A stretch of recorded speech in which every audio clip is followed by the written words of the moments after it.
Hey everyone, welcome back to Crazy Tech Tricks. In this video, I will show you an easy way to check login history in Windows 11.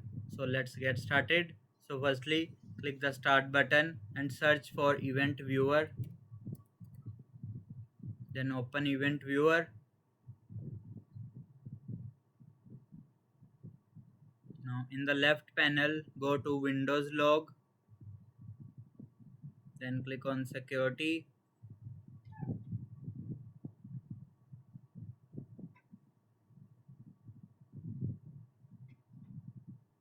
You will see it will loading.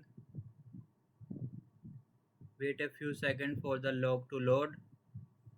Now look for the event with event ID.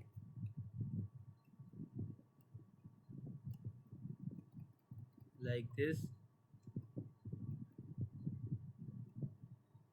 These events show successful logins to your computer. Double click an event to see details like this.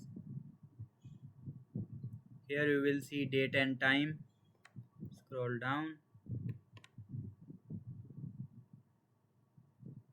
Here you will see logged in date and time.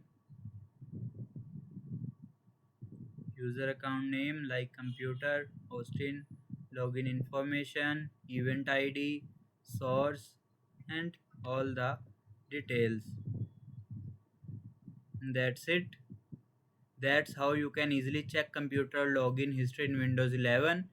If you found this video helpful, make sure to like the video and subscribe for more easy tech tutorials. Thanks for watching.